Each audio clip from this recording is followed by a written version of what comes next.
over on YouTube. Everybody is a little loopy today, so that'll be fun. Tubed up. No, you're loopy. All right, here we go. We're going to officially start this in Tubed 3, up. 2.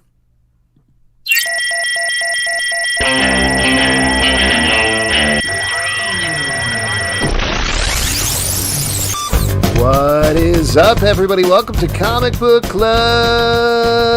Woo! I'm Alex. I'm Justin. I'm Pete. And we are coming to you live from a couple of places on the internet. We are live on the old video, on Crowdcast, and over at YouTube, or maybe you're listening later on iTunes, Android, Spotify, Stitcher, or wherever you get your podcasts. Wherever you're listening, wherever you're watching, hello. We hope you're having a nice night.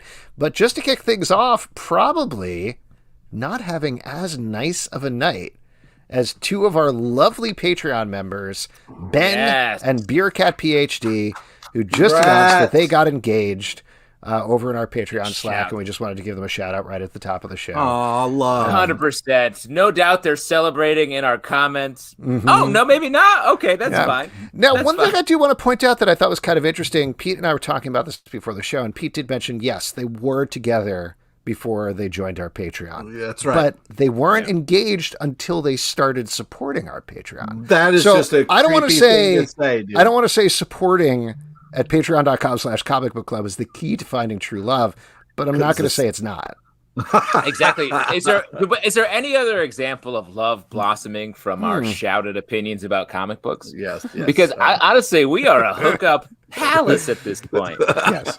We're talking about Pete. We're like a Con-a-Sutra. Listen, we've only tried for twice at this point. We tried for you, Pete, very hard. That was me and Justin pushing that one, definitely 100%. God, did we make that And of happen course, or Ben what? and Beercat PhD, they were like, I don't know if I want to get engaged. And we were like, no, do it. We took them ring shopping. We were very involved. That was a Yes, shitty keep impression of Ben that you did there. I'm Ben. Pete, as our rom-com expert, when are you going to develop the rom-com built around Comic Book Club and how you and many others have found true love here? I'll get going on that pages. script. We'll just get going on it. You could write a book called How I Patreon Won Her Heart. Oh, wow. You there we go. are getting no thanks You in the back are of my my book. editor. Oh, I thought you were going to say something else. All right. Never mind. Another item of business, another thing of equal excitement to two human beings who are in love getting engaged. We are drinking another drink curated by There it is. Brett Macris, our official CBC chef. Today we are drinking the Roman from Gotham City Cocktails. I'll tell you what. So this is a weird drink, a little bit of weird. Nice. It is a aperitivo. So it's like You drank it before dinner. There we go. So it's Campari sweet vermouth, Averna balsamic vinegar, Ooh, a little ball splash of club soda, and it's supposed to have 2 olives. And I'll tell you what, I skipped the olives because that was like a little too much for me.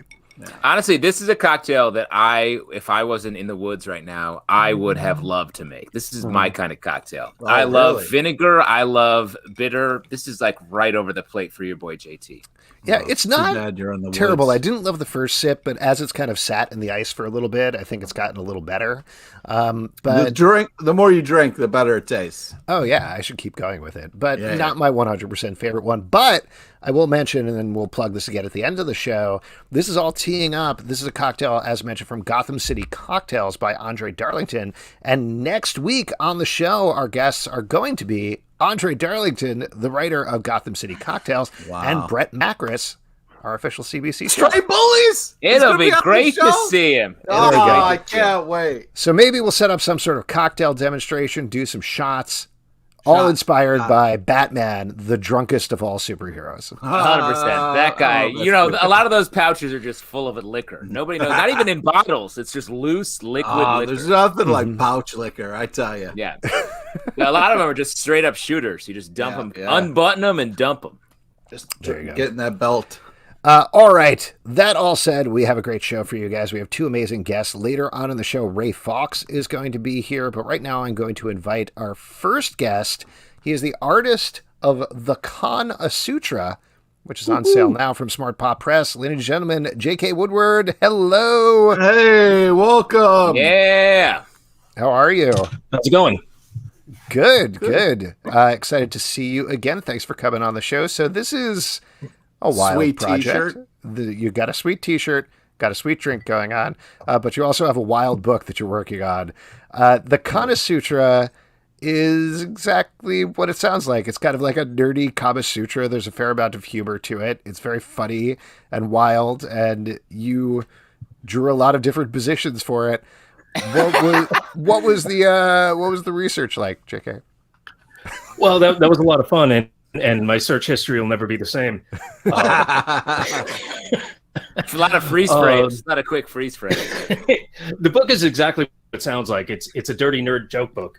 But good for you. The thing I love about it is it's all inclusive. LGBT, straight, everybody is represented in this, and it's funny as hell because there's a lot of references in it. So, and I think like a lot of these jokes, you'll look at this book and go, "Oh, I've made that joke before," but there's probably some in there that you haven't made before. Well, what I like about it is like it's not a. The positions are real, or like it's not there's some education here. There's some people can learn a little bit. Yeah, there was a Doctor Who one I had to draw. Not really though, because copyright. But there was a Doctor Who one I had to draw, and I couldn't come up with a good position, and so I did some research, and I discovered the helicopter. Look it up. Which was it takes a core strength to do. And it's a lot of fun to draw. That's just an example. I mean, I was just going to say, when you're drawing something like this, I was kind of surprised. Obviously, you're showing these positions. There's a lot of sex. We just watched a video, if you're watching the video live, where you see quite a bit, but it's relatively reserved in a certain way. Like, you do hold back on some of the nudity, and it's not the raunchiest thing, frankly, that even we've read for the show or anything like that. So, what was the goal? It's a hard R at best. I mean, it's R rated at best. I mean, we were very careful to make it, not safe for work, but close. Not too bad to look at. There's like no pastrami or anything. Well, that's what I always say. No pastrami. And the other thing is that, like you were saying, it's funny. Like, that's another thing that I was kind of surprised about. Is it starts. That's really what it's about. It's really what it's about. It's about the love of pop culture, comics, movies, sci-fi, and squeeze as many jokes as we can in there. I actually never met the writer. Professor Triple Xavier, if that's his real name. I just got the script, but when I got the script, I couldn't wait to work on this. I mean, shout out to. Go ahead. Oh no, you go ahead. I was going to say shout out to Derek Maynard in the comments too. Boils down to what Alex is saying. Be more dirty, not dirty enough. When Alex sees a hard R, that's his G. He wants to go harder and higher. Yeah, raunchier, please. This is not hard enough. Thanks so much for coming on the show, but you're I was impressed with this book because, it seems like it would just be raunchy for raunchy's sake, or, just a kind of a weird cross between comic book nerds in sexual positions. But I was really impressed with the humor, the jokes, kind of like leading the way in a way that has some heart to it. It's not just a kind of like, different sexual positions type of feel to it. I was very pleasantly surprised and enjoyed reading it. Yeah, what I really enjoyed about it when I first got the script is the jokes were more about the nerd experience than it was about the sexual experience. There was sex jokes in there, but it was like, for instance, there's one page called The Con. I'll actually read this to you so you get the idea. This is an example of where it's really more about the experience of going to a con than it is about step 1, sit in front of a screen and wait for 6 hours. Step 2, pleasure yourself to a 20-second teaser for Zack Snyder movie. Step 3, write a blog post about how disappointing you found the entire experience. Step 4, repeat steps 1 through 3 for 4 days. 100% accurate. Yeah. What are some of your faves? Well, yes. What are some of your faves from the book, either to draw or just in general? Well, the title that made me laugh the most was Wookie Nookie, And it's about people that don't shave. The Standing Lee was pretty funny. My favorite to draw was it was called the Wayne Manor, Manner, and that's fun. Yeah, I'm not going to spoil it by describing the picture. You have to see it. But I think my favorite experience about this is normally, if you're familiar with my work that I do in Star Trek and some of the other comics I've done, I'm a photorealistic painter, like sort of like an Alex Ross or a Steve Root kind of painting style. I use gouache. This time I got to finally do kind of a Bronze Age style that I've always wanted to do since I was 13 years old. And I always thought I would end up doing in comics that I never ended up doing. And I even got to use, the dots, pen and ink. And I even kept the coloring very simple. So it looked, and I actually put if you look closely at it, you see a newsprint texture over the whole thing. And it really gives you the feel of you're looking at a 1980s comic. And that was the whole idea. And it was something I've always wanted to do that, I'm never going to get to do. Well, and I love that choice. It makes it feel like this is something that has a history that was passed around, perhaps from different people. Like, oh, you got to check this out. Oh, I found this in a stump in the woods. The Con-a-Sutra. It's real. That's mainly how they sell comics nowadays, right? Stumps in woods. Exactly. Oh, yeah. Yep. Yeah. Our gift card for trivia this week is for the Stump in the Woods. Check out what Pete has left you there. It's pretty exciting. I think you kind of already answered this, but where did the Bronze Age thing start? Like, how did you broach that subject? Were there other directions that maybe you wanted to head in? Like, it was all going to look like Rob Liefeld, 90s style, extreme, no feet? Or were there different directions you were going to go in, I guess? We definitely toyed with that idea of showing different eras of comic book art and doing it in the most cliche way as possible. But it felt like a little too much. We need something to unify all the jokes. So we needed a standard art style. And I think the best way to go, from my opinion, was Bronze Age, because that's the most recognizable classic comic book style that everybody uses when they think comic, Right. So, and also it's something I wanted to do, so I pushed really hard for it. I love that. When your most basic CBS procedurals, like, we need a comic book for this dumb story we're telling, they're like, it's always like a Bronze Age thing. It's like, no, that's not a comic anyone's seen in the last 30 years unless they're like in a back issue box. Yeah, but I mean, it is iconic. It's an iconic look. True. And I just always wanted to like all my heroes are like, Buscema, Byrne. I grew up reading comics in the late 70s, early 80s. I'm aging myself, but I mean that was my era. That was when I was around 12. They say the golden age of comics is 12, and that was 82 for me. So that's the kind of thing I've always wanted to do and never got to do. Now, since you are pretty well known for the Star Trek books, I'll mention that there's at least one, if not more, pages involving some Star Trek characters. Did you get nervous about tackling that at all, given that you're so entrenched in the franchise? I'm never going to work again, was my thought. Yeah. But, we were careful to make jokes about it, but make the illustrations look like cosplayers that are paying homage to that, rather than looking like. We definitely didn't want it to be mistaken for actors or real people, because that's, it's a little disrespectful, and it's also a lawsuit. So yeah, we approached in a way that we didn't actually infringe on any trademarks or copyrights, and most certainly didn't look like any of the characters from the show. For instance, if you look at Triple X Files, I mean, this isn't Mulder and Scully. It's an alien mask and somebody else altogether. We also tried to get as much diversity in the characters as we can, and you can't always do that with old shows. So we approached it as people cosplaying. Well, I will say, though, beyond the cosplay of the Star Trek one, there is a double-sided dildo, and at least one of the sides definitely looks like a certain starship captain. Unrelated. Happy birthday to Patrick Stewart today. Oh, wow. Wow, Zalbin. Wow. Well, let's welcome him into the stream. Yeah, here he is. He'd like to comment on this.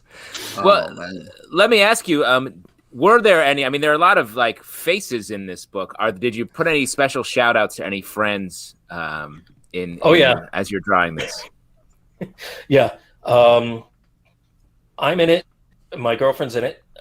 Some friends of the editor in it, and so there are at least 8 people we know that are in it, and the rest are pretty much made up. How do they feel about that? I'm assuming we asked permission, but I'm assuming it's an honor, right? I mean, they should be grateful. Sure. Yes. That's right. Never ask for permission, just forgiveness, especially if you're in a lawsuit. Yeah.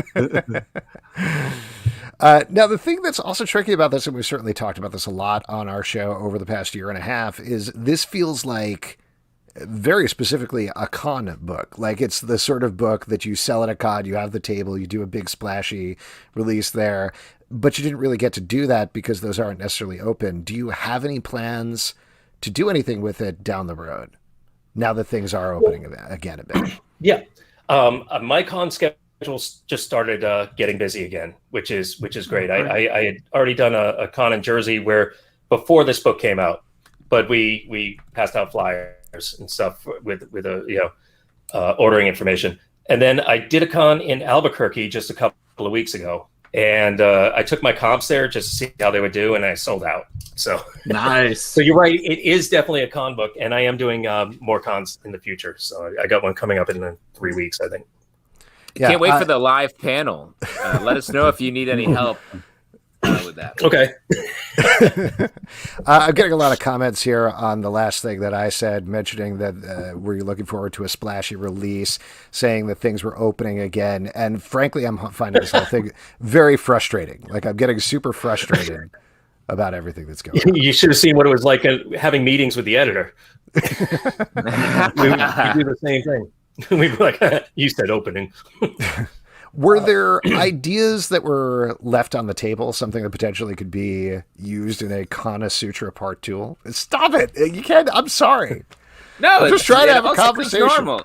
Yeah, no, it's totally. I'm used to you saying it's just we're really on topic here for you, Alex. I'll tell you this book does bring out your inner 12-year-old in a big way. Because you start giggling at dirty jokes again. The script, like I said, was already done. Never met the writer. Worked with the editor, just doing sketches. And to be honest, I would do 1 or 2, 3 different ideas for every joke, and then we would talk about the one we liked the best, and then build on that. And so, but I can't remember anything specific that we thought of that didn't work. I mean, I know there were some funny ones in there. Because there were some, like, I remember looking back on them going like, oh, I can't believe I tried to pass that off. Because we always tried to, we tried to walk that line between funny and taste. So, I mean, it was kind of a, but, when I'm doing thumbnail sketches, I'm just going like, let's try this. You just kind of let your stuff go. So there was some pretty good ones in there, but I can't tell you specifically, but maybe I'll go back through them for the sequel. Yes. Now, what else beyond this? What else are you working on? What else is coming up for you that you might want to plug? I just got some really good news about 10 minutes before this came out, but I can't talk about that, of course. 10 minutes? Holy shit. Yeah, that's but it's a cover for a publisher I haven't worked with before. So then just go to my bio and process of elimination. Congrats. That's awesome. I'm also we have a new Mirror Universe. I don't know if you're familiar with the Star Trek Mirror Universe stuff we started about 3 years ago, but it started with a book called Mirror Broken, where we took the Next Generation and did Mirror Universe versions of them, harsher, warrior, harder versions, muscular versions. I don't know if you've seen it, but Patrick Stewart has like these giant python arms. We're doing a new series of that called Mirror Wars, where we're tying in what we did with the Mirror Universe in Next Generation, and we're tying it into the canon of Deep Space Nine, the actual episodes that have been done in the Mirror Universe. So we're really excited about that. I'm not doing the interiors, but I'm doing all 8 covers. It's an 8-issue miniseries, and I believe that comes out. The first one comes out in September. So I think that might already be in previews. Yeah. Oh, that's awesome. I can't wait to see that. JK, thank you so much for coming on the show. Again, pleasure talking about this. The book is a lot of fun, and everybody should go check it out. Yeah, congrats. Definitely. You can find it on, was it? I already forgot the name of it. What's the name of the publisher again? Was it smartpop.com? Smartpop.com. or anywhere books are sold. All right, there we go. Awesome, JK. Have a great night, and congratulations on the unnamed cover. Thanks for having me on, guys. All right, talk to you soon. Later. All right, there we go. Once again, that is J.K. Woodward. The book is called The Con-a-Sutra, and as mentioned, it is on sale now from Smart Pop Press, and it's a lot of fun. Like we were talking about, like Pete was saying, I was a little hesitant getting into it, but it's very funny. But then you really got into it, though, you know? Like, what's your... nuts. I don't buy that you were hesitant to get into it. That doesn't sound like you at all. It was great. I think I speak for Pete and I when it's like being invited over to your sort of porny uncle's house. And he's like, you got to meet my friend. He's an artist. And we're like, oh, cool. Well, he's drawing sex. Okay. Is that what that looks like? Oh, I got to go out to the stump. All right, next up we have a... right over here, guys. What a transition. I'm in the woods. Let's invite our next guest into the stream. His name is Ray Fawkes. He is the creator of One Line, which is on sale July 21st from Oni Press. It's not exactly a sequel, but it is a pseudo-sequel to One Soul, which is something that we'll talk about, which is one of the best books of the past several decades, I would say, fairly enough. Yeah. But very excited to talk about this book, which is very cool whenever he gets into the stream. Hey, you guys want to talk about sex positions for a little bit while we're waiting for him? What's your favorite sex position? Just real quick. I was going to say it was hard to stay focused on the interview because the comments were so funny in this interview. So it was a challenge not to get too cracked up. Well, I'll tell you what, if some of these people in the comments, I don't know if all of them are on our Patreon, but if they take that energy and subscribe to our Patreon, maybe they could find true love. I'm just saying. Wow, dude. Wow. What a real full service podcast. Sex, love. What else is there? Yeah, I think we should do less. We should be doing less. Cocktails. Thank you. Thank you, Brett. We should start some sort of a gambling segment. This is a Vice podcast, essentially. What's your favorite drugs? What drugs do you like to try? I've been licking any toad I can get my little fingers on out here. And, I haven't been tripping, but I've been very sick. Oh, I'm sorry to hear that. Here, it looks like Ray is taking a second to come in, so I'm just going to remove him and bring him back in case he's listening to this, so he knows what's happening. Nice. Great tech update, porny uncle. There we go. Hey, welcome Hello. Back. Hey, Ray. How are you? I'm good. How are you? Good. Thanks so much for coming on the show. Thanks for chatting. As we said a little bit in the intro, this isn't exactly a sequel to One Soul. It's more, I guess, a thematic extension is almost maybe what I would call it. Is that fair? Is that an okay way of looking at it? Yeah, it's kind of like an expansion of One Soul in a way. One Soul was, I guess for people in the audience who might not know, One Soul was sort of simultaneously the story of 18 different people's entire lives throughout the world and throughout time, throughout history. One Line is about 18 families over the course of about 400 years. Yeah. So it's kind of, One Soul ended where one character died, but One Line is about the generations of each family and what people inherit. So when you're crafting something like this with One Soul, it's its own challenge, of course, because you're following these 80 different lives on each double page spread. Here, it's multiple characters, multiple narratives. What is your planning process like for this? There was a lot of index cards all over the place. Yeah. Like one of those, the meme of like all the yarn and cards on the wall and everything.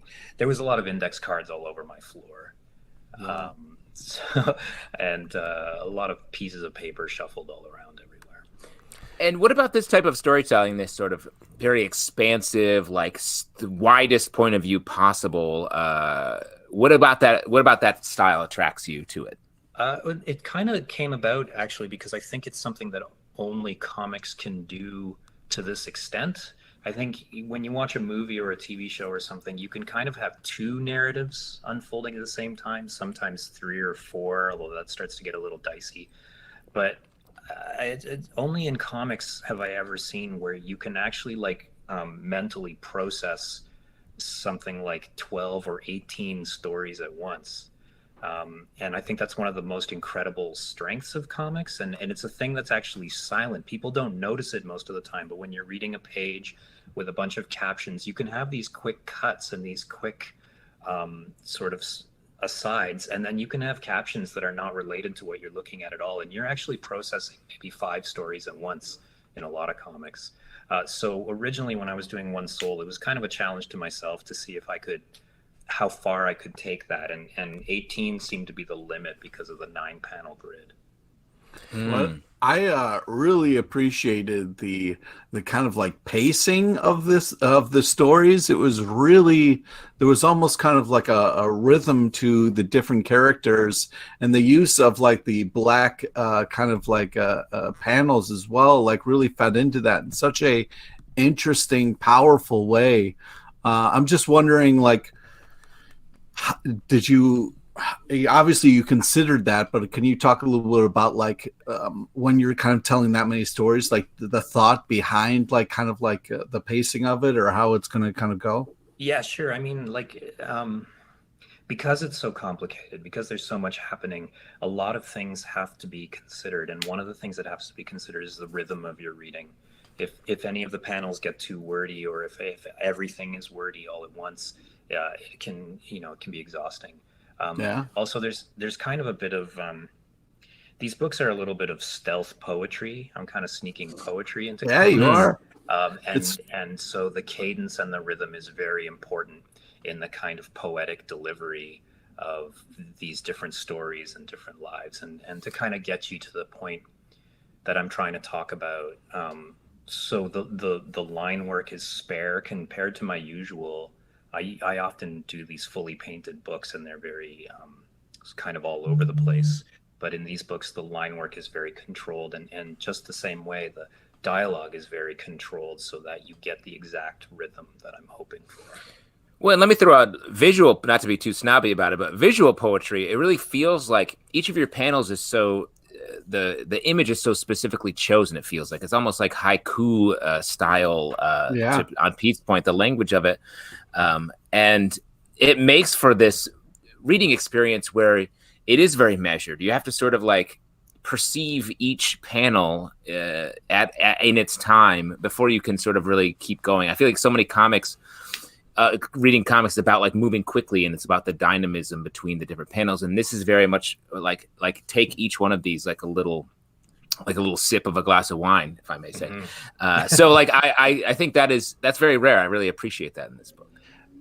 Thanks. I mean, like these books come of a lot of, I've written sort of more traditional comics, and I've written sort of very experimental comics in another direction, but these books come from a sort of self-challenge where I wanted to do something that I felt could only be comics and could demonstrate to me some of the limits of comics, or the fact that those limits aren't real limits at all. The things that people talk about, how much you can see on a page, or even things like subject matter, that in sort of North American comics, we don't really deal a lot with philosophy.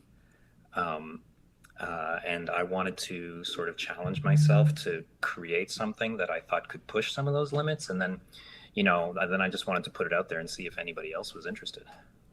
Were you hesitant at all to return to the general idea of One Soul, or did it feel like a story or stories that you had to tell?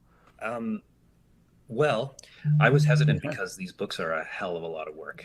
Like a shitload of work. And I go a little bit nuts while doing them. So from that perspective, I was hesitant. But no, I always knew that there was one piece of subject matter that I really wanted to talk about in One Soul that I never got to.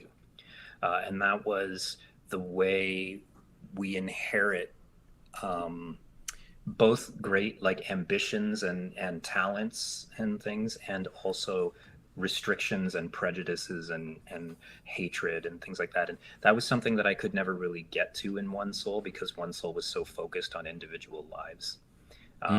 So it was always kind of in my notes, and over the years, as I thought about possibly doing another volume final volume actually in this style, because I don't think I can do it again. I went back to that and I thought I could possibly talk about that and actually make that the focus of the book, the way things get handed to you from the previous generations and the way you pass them on to the next generations. Do you have, and I'm guessing the answer to this is however you want, but do you have a preferred reading method for this book? Is it take in the whole double page spread, read through it panel by panel, read the book 18 times, one family at a time, and then go back? How do you prefer? The book is deliberately written so that you can read it whichever way you want. Mm-hmm. That was part of the work actually involved in planning it the heaviest. I mean, like for me, because I worked on it that way, I tend to read it each spread at a time. But I very purposely set it up so that you can read it other ways. You can read it one family at a time if you want to. If you're, and I don't know if this ever cropped up when you were planning it, but I imagine there has to be a point when you are planning it out and you realize, oh, this one family went in another direction that this family is going. So I actually have to go back and change this thing that happened 15 pages prior. How do you tackle something like that? That happens in the planning process. By the time I'm drawing the pages, it's not going to happen anymore, because I know the book is so intricate. The book only works if I stick to the script. You know, it's funny because in most things that I do, I'm quite a free form writer. And so this was almost an exercise in forcing myself to stick to something, to plan it out very carefully and stick to it. It's like telling yourself, okay, you can write this story, but you have to write it in iambic pentameter or something. Like it's like very different for me. So, you know, and it's funny because every time I finish one of these books, the next book that I do is always something with like no panel borders. And it's kind of so that I can get back to that part of myself and say, okay, if these characters take a turn, I'm just going to go with it. You're talking about, you were saying earlier, you use a ton of index cards. With a book this expansive, is that a wall? Is it a room? Like, how were you? And if you did do a rewrite before you got to the drawing phase, can you describe how that just ruined everything? Like a lot of index cards got thrown out and scribbled over and all that. And I mean, in my studio on the floor, I was planning it out by you know, I kind of had a sheet with the general storyline, and then there was just sections of the floor that was index cards indicating all 18 panels. Wow. And I was there would just be a note on one of them, like, you know, samurai in battle. And I would shuffle them around and I would make sure everything sort of fit into the rhythm you guys were talking about, and then sort of move those cards away and then put the next few spreads and then the next few. And then if everything was working, great. And if everything wasn't working, then my whole floor is covered with cards as I move them. Well, and let me one more question on that. Like, how do you get yourself in that mindset? That is such a meticulous way of writing anything. Like so your studio is separate from your home. Are you walking to the studio being just like, whoo, guys? The studio's downstairs, so I'm kind of doing that as I go down the stairs. Right. But I don't know. I love puzzles. I'm a puzzle solver, right? And so to me, the whole thing is like constructing a giant puzzle, right? And when the pieces all fit, then it starts to feel right. It starts to feel good. And I say the story is working, right? And the pieces aren't fitting, then it's me sitting down in my studio, you know, with a cup of coffee or a bottle of something else and going, how do I morning make into evening work? Yeah. We have a question. I was just going to ask a question here in the comments. Derek Mainhart says, the complexity of this reminds me of Chris Ware. Was he an influence? Yeah. I mean, in a kind of a sidelong way, like, I love the experiments that Chris Ware does. And I especially love all his work with all the tiny little panels, like where he'd have like 50 panels on a page or something like that. And what I love about it is, and this was definitely an influence on these books, I love how much he can tell with how little. Right. That he can have just a few lines describing a character like walking in the snow, and you're like, this whole story is unfolding, right? And so that was definitely an influence, but structure-wise, not so much. Yeah, I mean, one of the things is like, first off, I'm sure it's very taxing on you, but man, it really pays off when you're reading it, because it then becomes so moving and so powerful when you kind of stop and think about all these things that you kind of like experienced at once through the kind of panels and everything. But the facial stuff that has to be expressed to kind of like really get these points of what people are going through and to kind of like show the emotion is really impressive. It's definitely, like you're saying, like less is more. There is some really just some like powerful imagery of people going through stuff, and their faces are just so fantastic and well done. I appreciate that. Thanks. I look at my own work like every artist does. All I see is the problems. Well, I'm sorry, man. I was really I'm sorry you can't read this, man. It's awesome. It's great. If you can get out of your own head for a little bit, it's really enjoyable. I love hearing other people's experience of my books, but it's funny that to me, like the great feeling that comes when I read one of my books like this is I say, oh, it works. And that's it's like building a machine. Just hit yourself in the head with a hammer and very quickly read the book right afterwards. Yeah, and I think I don't know who I am, but this book is great.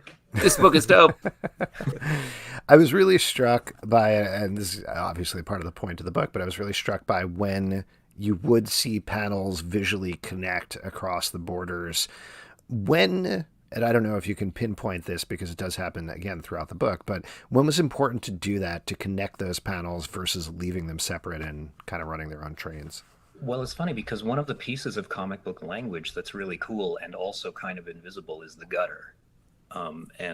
People talk about how you don't notice, but the size and shape of the gutter actually affects the speed that you're reading the page. And it's always occurred to me that, and I've seen several artists use it this way, the gutter also really works as a separation between characters or locations and such. And so I wanted to convey every once in a while that the connection between the characters, even though the gutter is still there, it's almost supersedes the separation of the panels. Like when you have a pair of brothers embracing across the gutter still separates them because they're still individual people, but their world is together. Love it. Beyond this, you've done a lot of mainstream comic book work. And like you said, after you do these sort of things, you want to kind of scrub your brain a little bit. Do you have anything like that coming up at this point? Do you have anything planned? I do. I'm working on a new, one of my painted horror books. It hasn't been announced yet, but it's in the same sort of vein as my books like Intersect and Underwinter. And it is, I go buck wild in it because I spent a year and a half, drawing these grids with these very spare panels in them. So it's totally painted, and there's collage and there's craziness and everything. Wow. And I should be announcing that probably in a couple of weeks, actually. Awesome. I love the idea of you just like tearing your index cards off the floor, throwing some, and just like getting loose with the paint. I mean, if I can be perfectly honest and confess this, I throw them out. Wow. Good, you gotta. That's trash. I go out, and then the paint palette comes in, and I start hitting the paper. Nice. I love that. That's such a good sort of shot chaser, palette cleanser way to do it. Yeah, totally. Love it. Ray, thank you so much for coming on the show. Love the book. It's really impressive. Yeah, and so cool for people to see it. Thanks a lot, guys. All right. Take care. There we go. Once again, that is Ray Fawkes, and the book is called One Line. It's on sale July 21st from Oni Press, and it's very cool, and you should all check it out. For sure. And let me say, just like, even like when I was reading through this, like all the time we've had very intense time with our family. With our family, friends, everything, COVID. There's a piece to this book that was so satisfying for me to read when we were reading it. So definitely pick it up. Good comment. And let's pick it up with our next section, which is my favorite section because you all make it up. It's your audience questions. But hey, before we get to audience questions, I just wanted to talk to you guys again, not to harp on it too much, but how about that? How about that Con-a-Sutra? How would you guys think of that? You like that Con-a-Sutra? Dude, why are you so creepy, man? Like it's not creepy. It's not creepy. I'm not creeped out by Alex. I'm just like, I know what's running through his brain a lot. You know? Are you guys gonna try out some of those moves with me later? Try. I'll try a couple of those out. Yeah. I mean, I've got my moves, and like it's always nice to shake it up, whether it's pre-planned or in the moment. Yeah. Wow. I don't know what to tell you, but this is somehow tying into to Manscaped and Lawnmower 4.0. Jesus Christ! Oh wow! Great. Thanks for reading the script, Pete. I appreciate that. Yes. What we were trying to tee you up for was you were going to say, Pete. See. Yes. If you were going to try some of these moves, you were going to say this. I'll just read your lines. I'm Pete in this situation. Tell you what, if you're going to try some of those moves, you're going to want. Oh, and Pete, you're me. You're Alex. Okay. You're going to want some nice shaved balls. And for that, you have to try Manscaped's Lawnmower 4.0. Oh, that's nice. Pete, and by that I mean Alex. I mean Pete. I'm disgusted by this comment. No, it's just the natural. You don't understand. I think you're ignoring the rest of your hairy body. It's summer, Pete. You got to upgrade that Manscaped Performance Package to 4.0. The what? With the new 4th generation Performance Package, you get the Lawnmower 4.0. You're getting the Weed Whacker, ear and nose hair trimmer, the Crop Preserve Ball Deodorant, the Crop Reviver Toner, the Performance Boxer Briefs, and the travel bag to hold your goodies. Oh, this is so exciting. I'm going to make myself as smooth as a newborn baby. Oh, good Pete impression. Let me throw out right now, I am wearing my Manscaped boxer briefs right now, and I love them. Really? Yeah, I am. Yeah. Okay. The proof, I'll prove it. Don't do that again. You've already done that once. Let's move on. Oh, there we go. They're right there. Glad Pete, are you smooth still from the? Do you want to show that off from the lawnmower? No, I don't. It grows back, Selvin. I don't know what to tell you. You don't. Oh, really? Yeah. Wow, Pete with the strong statement. It grows back. I don't know what to tell you. Put that on the side of the box, Manscaped. There's no better comment than that. Just to interrupt, this is a little bit of a side note, but Manscaped recommends not throwing away after the first use because it grows back.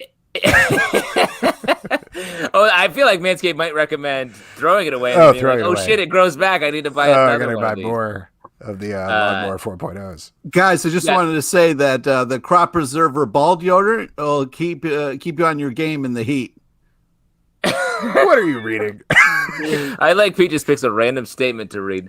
Let's just buzz through this real quick, pun intended. You got the Lawnmower 4.0 with a 4000K LED spotlight, which is also waterproof. The Weed Whacker is also waterproof. You can do this in a full bath situation. Alex, I know you're taking those baths. Shout out to you. 100%. But I'll tell you what, if you are taking a bath, you do want to use the Crop Preserver Ball Deodorant. Because that'll keep you on your game in the heat, as Pete mentioned. That's and right. Then after trimming the lawn and whacking the weeds in the heat, give your beach balls a boost and use Crop Reviver. Nice. Yes. Get 20. You want to do this part, Justin? Yeah. Get 20% off and free shipping with the code FANSIDED20 at manscaped.com. That is 20% off plus free shipping with the code FANSIDED20 at manscaped.com. Escape the shrubs and weeds this summer and shine on with Manscaped trademark. Wow. That was great. Wow. Sorry, everybody. I just got a call, actually, from Manscaped, and they said, "You're fired?" I don't know what that means. Very weird. Well, and script aside, testimonial, these boxer briefs are great. So, definitely get them on your body. Pete, you love using the lawnmower. Yeah, I like the lawnmower. The light's great. It doesn't nick your balls, which is exciting. And I'm hoping they send us more of this other stuff because I'd love to try it out. You're in it for the free stuff. Speaking of free stuff, we're drinking free tonight because we've already paid drinking for free. it. I've talked about what I'm drinking. I'm drinking the Roman. What are you guys drinking today? Great question. Go ahead, Justin. You were drinking a white wine. Now you're drinking a red wine.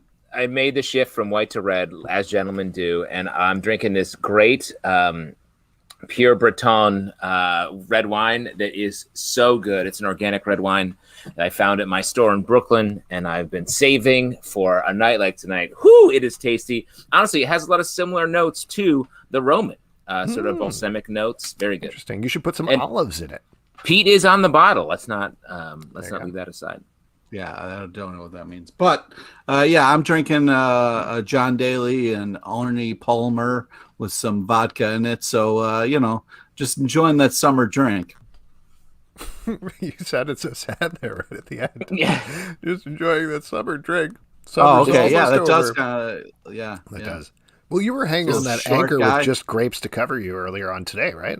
Yeah, that's usually how I like to spend my summer, hanging on an anchor with my grapes hanging out. A lot of people don't know it when we're recording our other podcast, Pete is wearing only grapes. That's how he parties. It's how he relaxes. Only grapes. You always text us right before and say, "Hey, are we doing this one on the vine?" And different grapes, different fruit and produce that's in season. Grapes, obviously. Sometimes it's summer squash. Sometimes just acorns. October's really fun because it's pumpkins. That's really that's makes it safe. It's festive. Early spring is hard because it's mostly just chives. So it's just very.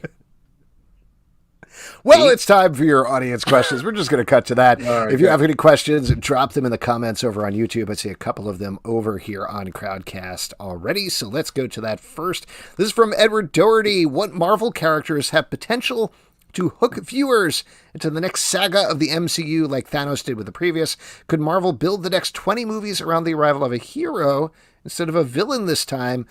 This is the only thing, this last part, that Pete's going to focus on, I know. If Henry Cavill made a cameo as Wolverine, I would watch. How tall is Henry Cavill? I think he's 5'3", and let's just move on and not discuss it. All right. Right. Great call.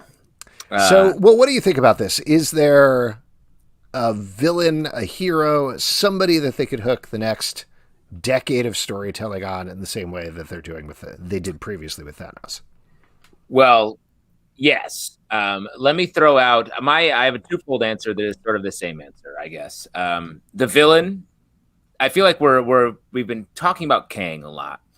Kang is a villain I think is often seems intimidating, but is actually not at the end. The Kang is sort of an idiot in a lot of comic appearances anyway. Maybe they could change it for the MCU. But the villain behind all of this that would really change the game is Dr. Doom. And in that way, you introduce the heroes that could change the game, the Fantastic Four. If they do the Fantastic Four right, there is no batch of heroes that better signifies sort of the Marvel tone than the Fantastic Four. They are the core family of the Marvel Universe. They've been done dirty up until this point in movies that we've seen already. If they can do them right, I think that could really be they could really be the heroes that usher us into the future. Pete, what about you? You got an answer, hero or villain? Well, I think that Kevin brings up a good point. Squirrel Girl would be a fun, I think, you have Deadpool on one end, and then you got Squirrel Girl, who's also very funny, but kind of in a different way. And I think it would be really fun to kind of team that kind of up and kind of go in a fun, silly way. But I would say they've kind of already done it a little bit with Logan. Let's get X-23 in there. Let's get some kind of new kind of storytelling, some new heroes in there, and kind of have some fun with it. And I mean, I'm not going to tell Marvel what to do. They're doing a great job. We just want more story, They're here. They want to know what to do. Mm-hmm. Kevin Feige's in the comments. Could you Alex, what's your answer? What's my answer? I We've kind of talked about this a bit. Like, I don't think it's a singular hero. I think we're definitely heading towards like Dark Avengers, Thunderbolts, as well as Young Avengers. We've got some not exactly old school Avengers, but other people in the middle there, like Sam Wilson, Captain America. You got Captain Marvel, whoever's left surviving after Avengers Endgame, and then potentially, like you're saying, you throw Fantastic Four definitely into this mix. But somewhere down the road, X-Men as well. You gotta stew. That's what I'm saying. You know, like you got a bunch of different hero characters there. You've really got a great setup for like a Secret Wars scenario that Beyonder wasn't exactly the villain in Secret Wars. It was just everybody fighting and trying to figure the situation out. And I think that's something that would give something different and fresh versus having this flashpoint like Thanos that ultimately has to leave up to some sort of portal situation like we have at the end of Avengers Endgame. Instead, if you have something different there, something that's still big on the same scale with all of these different teams, all of these different heroes and villains, but in the same way, I think that could work. Like, and that's something you don't even necessarily need to tease out over 10 years of movies. You could just have huge cliffhanger, you know, Secret Wars Part 1 and then Secret Wars Part 2, and that's how it all ends. And I agree with you. Beyonder could sort of occupy that same spot as Thanos, where it was like, oh, he's bad, but also there's a philosophy behind it, and sort of he was such an attraction in the first movie, like to really draw us in, and like he was sort of the star, the secret star of that movie. But I do think we need that Iron Man. We need the glue. We need the character, and it's partially performance. Robert Downey Jr. Like, who is going to be that for the next phase? Like, it has to. I think we do need that. Yeah, man, I don't know. I mean, they want to make Benedict Cumberbatch as Doctor Strange that guy, but I don't think he's that guy. I don't think he's that guy. You need someone who is a little bit more brash, a little bit more like, I do what I want. Groot is that guy. Come on, guys. Nope. A tree is hard to make into that. A Wolverine type character. You need a Wolverine, an Iron Man, a Wolverine, like someone like that. And we don't have that right now, I don't think. Do you think they're going to make Deadpool that? I don't know how you do necessarily, but I think you can't pull Deadpool into the center of the MCU. I think he has to be on the fringe doing what he's doing, sort of, you know, roasting everything. If you need someone who can not simultaneously, and it's hard to do, and Robert Downey Jr. was very good at it, be able to be fun and irreverent, but also be the heart of this entire movie franchise. And I don't know how you beat it, what he did. Well, I mean, to the point that you were making earlier, Justin, I think if you do the Fantastic Four, they pulled pretty liberally on Jonathan Hickman's stuff for Avengers Infinity War and Avengers Endgame, with the Thanos storylines, with the Black Order, with other things going on there. At least visually, they pulled out of those storylines. Yeah. But if you do the same thing with Hickman's Secret Wars, I guess that throws Fantastic Four potentially right at the center there of that storyline with Doctor Doom, exactly like you're saying. And that could give that flashpoint that you think they need. And I think, like, you could share that. The Fantastic Four could share that. They sort of, taken together, they are sort of a Tony Stark. If you combine the four of their personalities. In the comments, we're getting people calling for Spider-Man. Well, that's what they're saying in the comments, is they're setting up Spider-Man to kind of be the new Iron Man of the team. I don't think the way Peter Parker is not that right now. Like, maybe if they introduce Miles Morales and it is, and they make Miles that character, like this sort of younger Tony Stark type character, but the way Peter Parker is right now, like, isn't that, I don't think. Yeah, I agree. And I think if you put Spider-Man into that leadership position, it just doesn't work as Spider-Man. Like, they haven't even really done that in the comics over decades at this point. Yeah. And whenever even when he was on the Avengers, it was weird. Yeah, it was. Yeah. He was an Avengers sort of for a little bit. Like, yeah, I agree. You guys are wrong in the comments. Forget it. Whoa, comment slam. Go into OG Secret Wars. I'll tell you what, skip ahead, do Secret Wars 2. I want to see the Beyonder use a toilet. Come on. We want to see that on screen. I've been waiting my whole life for that. Yeah. Guys, you hurt Sarah without an H's feelings, and, you know, that's not nice. I'm sorry, Sarah, without an H. Well, but you were wrong. Okay, here we go. Nelson Martinez says, which shows from the Emmy nominations are you most excited for, and who do you want to see win the big ones? interesting Emmy noms. It's very focused. Weird. Yeah, and I guess it makes sense. It was a tough year when it came to TV, but it was such a funny mix of shows that are like, oh, that show seems old, like The Crown. It was like, oh, Hacks? That just came out. What are we talking about here? It's like two generations. Was weird, and I know this is a weird thing to say on a geek culture show, but very strange to me how many nominations both Mandalorian and WandaVision got. Nice. Agreed.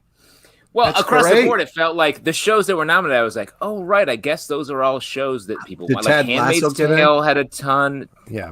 Jason Sudeikis is definitely going to win for comedy. Yes, Ted Lasso dominated. I think it wasn't the most nominated show, but it's one of the most nominated shows. It should be.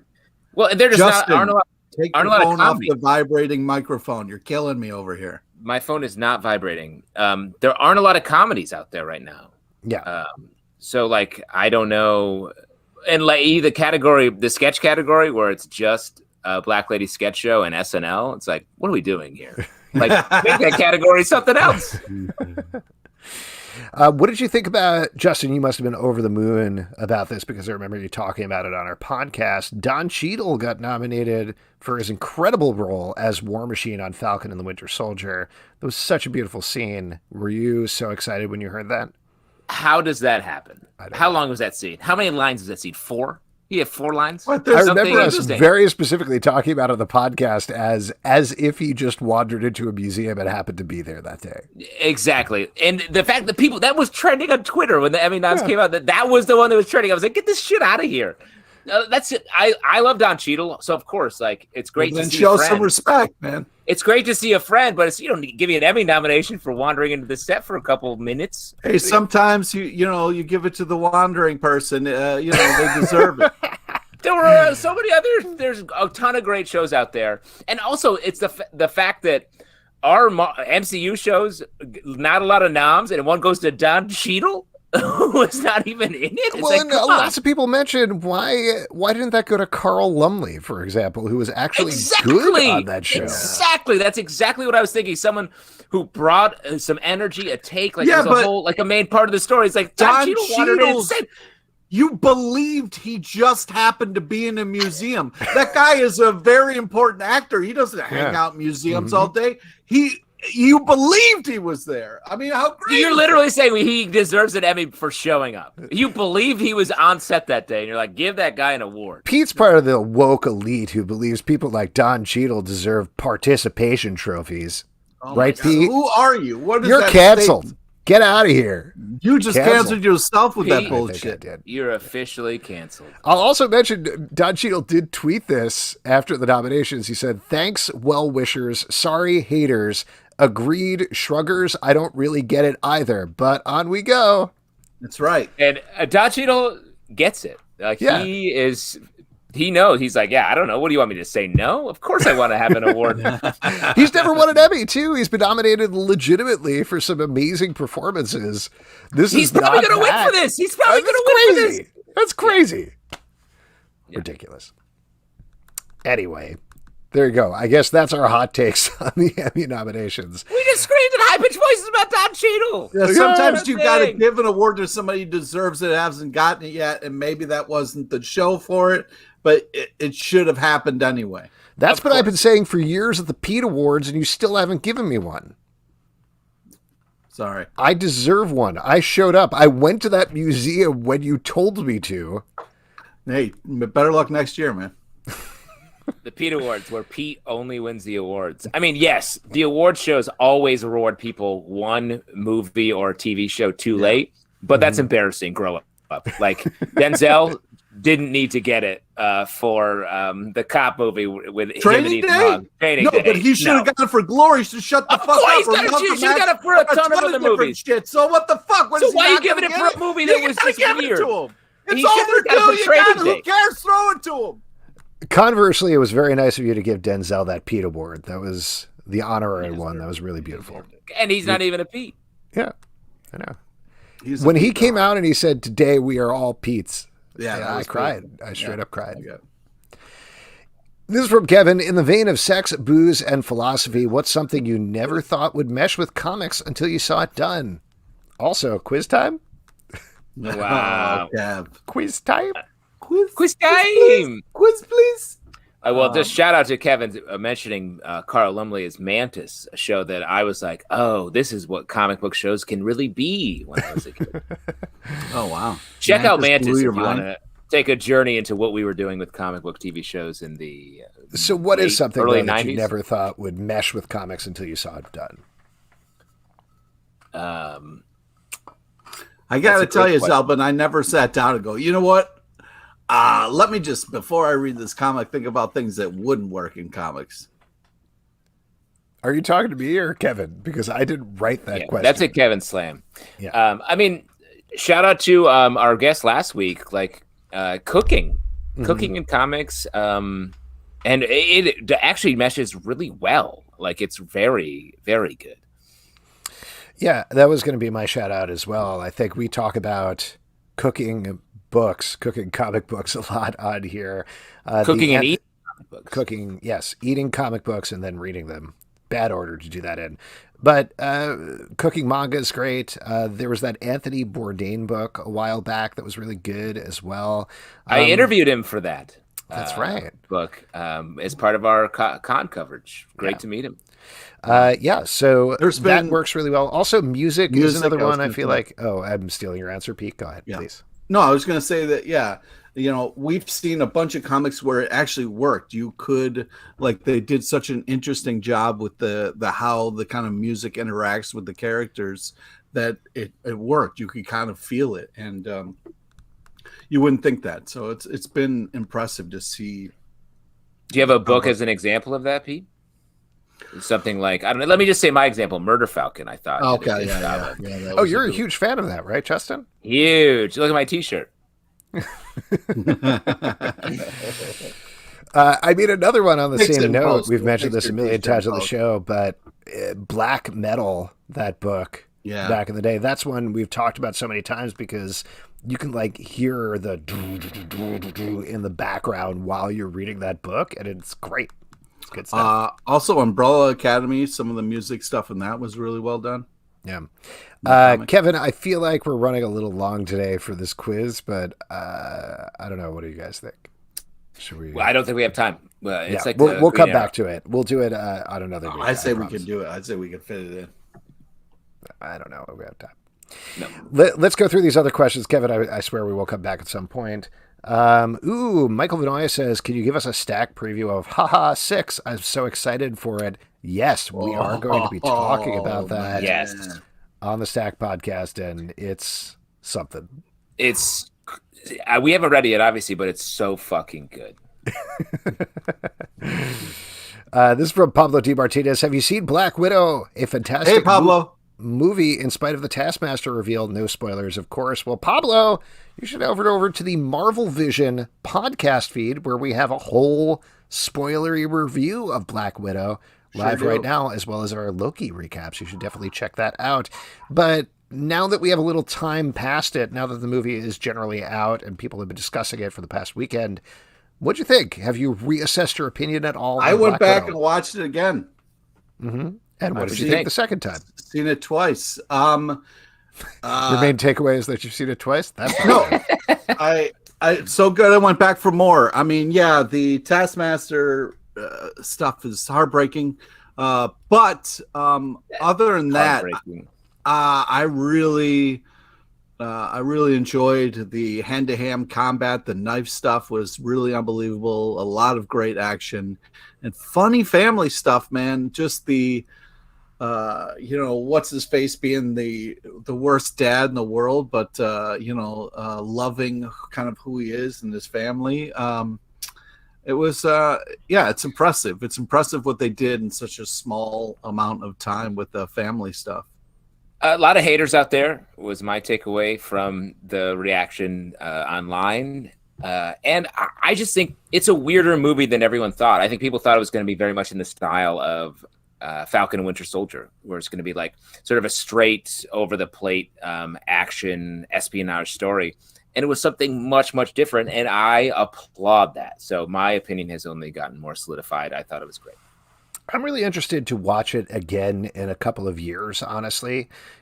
A lot of the conversation, and I think a lot of my feeling around it was placed around the place in time that this movie came out. That it didn't come out after Civil War when it should have come out, or potentially even earlier than that, but just time-wise in terms of the MCU, it should have come out after Civil War. Instead, it felt like it not only came out 10 years after we wanted to originally see a Black Widow movie, but 5 years, I guess, after we should have seen this Black Widow movie.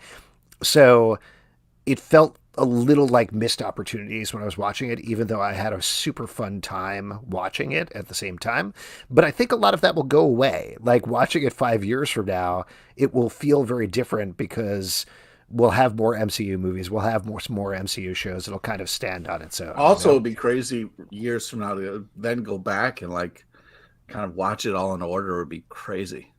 I want to surface this conversation I think, Alex, you were involved with from our Patreon Slack about how if this had come out before Endgame and the fight on Vormir was, rather than being between Natasha and Hawkeye, it was between Yelena and Natasha. And Black Widow and Natasha died and Yelena emerged, like way better situation than what we had. Like very much better. So I think that would be the ideal sitch. I agree. I was kind of waffling back and forth about that one, but the more that I thought about it, that would have, obviously there's no way that would have worked. You know, Florence Pugh would not have been cast as Yelena or anything like that. It's a fantasy scenario. But not only would that have been great, but then thinking about, you know, that girl power moment in Avengers Endgame when it's all the female superheroes coming out, which honestly, when I saw it in the theater, I laughed out loud because it was so ridiculous, but I kind of loved it at the same time.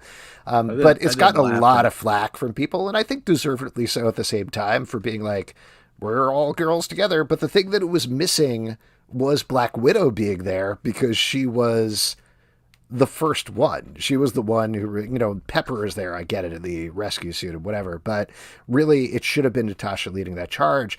And if you have that scenario, while we're continuing with fantasy, where Yelena and Natasha fight on Vormir and Natasha sacrifices herself for her sister, Yelena is left behind, and then Yelena is leading that group and says, you know, for Natasha or something, that gives that moment such value. Weight. Yes. Again, all fantasy, obviously never going to happen, but just thinking through that stuff. If we believe hard enough and we get enough fan signatures, we can make that happen. Is Marvel still there? Are they still getting our feedback from earlier in the podcast?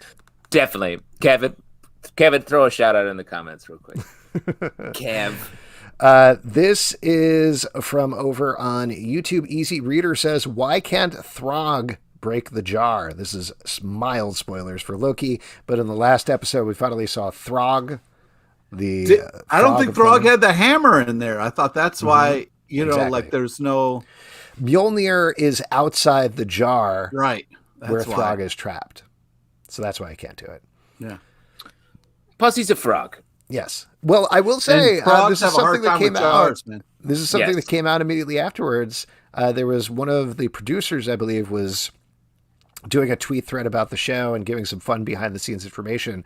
They apparently straight up shot a scene for the first episode with Throg fighting Loki that was voiced by Chris Hemsworth. And that was during the highlights of his life. It was supposed to be like the DB Cooper thing, a scene that you had never seen before.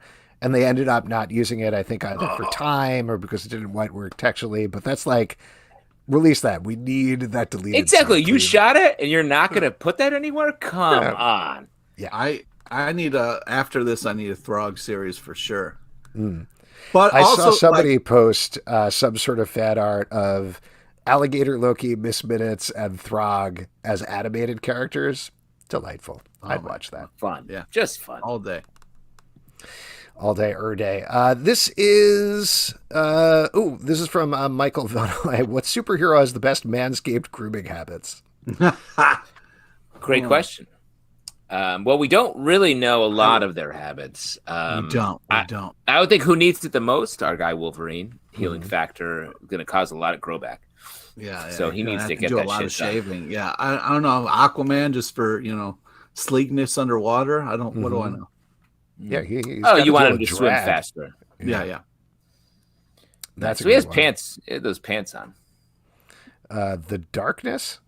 total metrosexual. I guess he probably grooms a lot. Do you think he has his little darkness creatures groom for him? Oh, come on, Yeah, dude. they all have separate Manscaped. They've ordered their own. One of those They're little going to dark use the light. creatures They're going to is- need that light Yeah. for sure.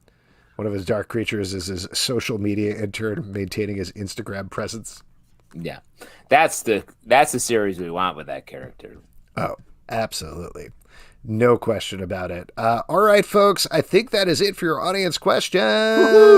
Yeah. Now, I'll tell you what. It is time for our next section, which is trivia.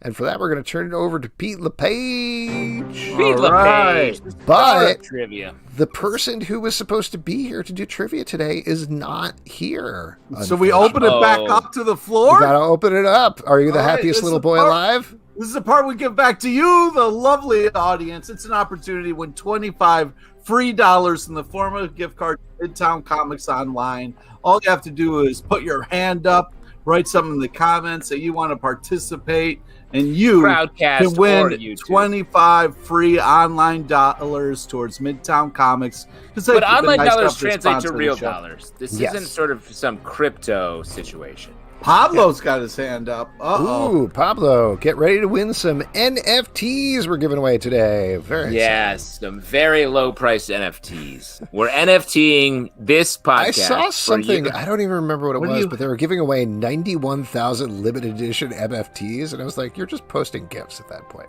You're not doing it." That's what we've all been giving away NFTs for years in a lot of ways. This show technically is an NFT, I believe. Or an NFT generator. Yeah. Hey. You guys talking about NFTs? Like, okay. This is the first We're time the I'm hearing original NFT, Pablo. We've been doing it for years. Yeah. it. Yes. New York City, man. Love the shirt. All right. Yeah. Today's New York City, trivia, great city, great shirt.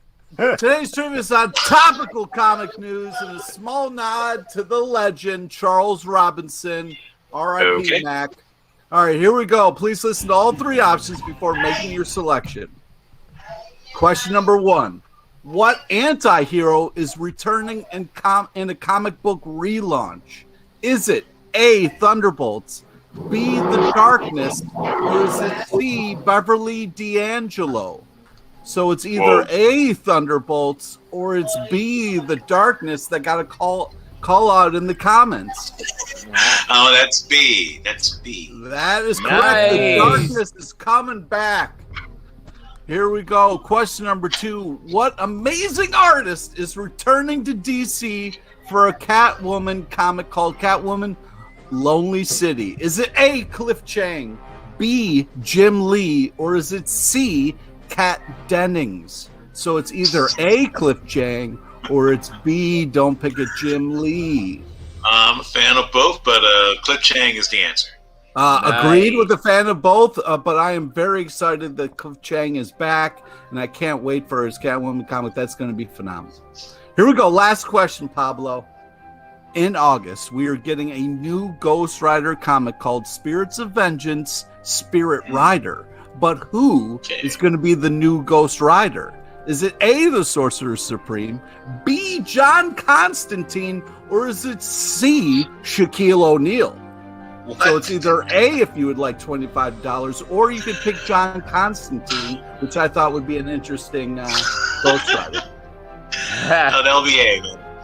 A is correct. Woo! Nice. Pablo, congratulations. You have won $25 at Midtown Comics. We will get that Thank gift you. card off to you, and have a great night. Great Good night, seeing you, gentlemen. Pablo.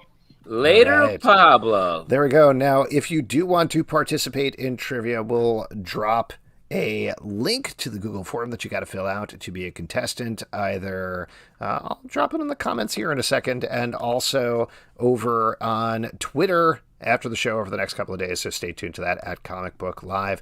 But as we all know, Wait, I just want to say, Kevin was right. right. The movie is The House Bunny. well, Nice. thank Finally, you for we're honoring that film. Yes, Yeah. thank you. That's R.I.P. the House Bunny. That's Yeah. what you were saying, right? Yeah, because that film has been officially dead. Oh, Been killed. So sad. What comic books are you looking forward to that are coming out this week, folks? Pete, let's go over to you. I'm very excited that Mouse Guard is back. Mouse Guard. I knew you were going to say Mouse Guard. I lose my shit. You get a really personal, unbelievable story from David Peterson, who writes and draws it, and got me a little choked up. That's nice. And so, real quick, it's Mickey Mouse Guard, and Mickey Mouse is like, how dare you? How dare you? I'm just trying to get a handle on the book. I just want people to know what the book is. Don't insult the Mouse Guard, man. And Pluto. Justin, what about you? I'm going to give it up for Man-Eaters the Cursed, #1. Oh, really? Yes. This story about. Are you all like, haha, #6, Wahhabi? Of course, but we already talked about that. This is about highlighting books that maybe people aren't going to. Haha #6 is great and terrifying and very fun. But Man-Eaters the Cursed, #1, a girl sent to camp by her parents. So they can go have a romantic weekend. The tone of this book is so fun, I thought. It's both funny and scary in equal parts. I feel like a lot of books sort of fall on one side of that rubric, and this one really goes for it on both, and I appreciate it. I hated the buttons. That really upset me. Well, we'll talk more about this on the stack. I am really interested to read Aliens Aftermath #1 from Marvel, just because the aliens are all smooth. Is that why? Yep. Hey, thanks for remembering. Jesus Christ, Pete. I've really been enjoying the Alien book from Philip Kennedy Johnson. That's been super scary. I'm curious to see if they can carry it forward with another team. And folks, that is it for this podcast this week. A couple of people we want to thank for coming on the show. We want to thank J.K. Woodward for coming on. Check out the Con-a-Sutra right now from Smart Pop Press. Also, Ray Fawkes for One Line coming out July 21st. Oh, good. Both great books. Great books. Next week, as mentioned on the show, Andre Darlington, the writer of Gotham City Cocktails, is going to be here, as well as our official CBC chef, Brett Bullies. So coming for you. Stock up your liquor case and come on down. Yeah. Liquor case? Is that what you call it? Nope, Stock up your liquor cabinet. Get engaged to the person you love, and we'll see you next week. Check out Marvel Vision, our Marvel podcast. We are going to be wrapping up Loki tomorrow, but we'll have more things to come after that. Patreon.com/Comic Book Club to support the show and find true love. iTunes, Android, Spotify, Stitcher, or the app of your choice to subscribe and listen to the show at Comic Book Live on Twitter, Comic Book Club Live on Instagram, comicbookclublive.com. For this podcast and many more, until next time, good night. Good night, folks. And occasionally they'll let that special guest speak. So grab your written hammer, don't be late for it, 'cause their girlfriends can barely tolerate it. Comic Book Club. Comic Book Club. Comic Book Club.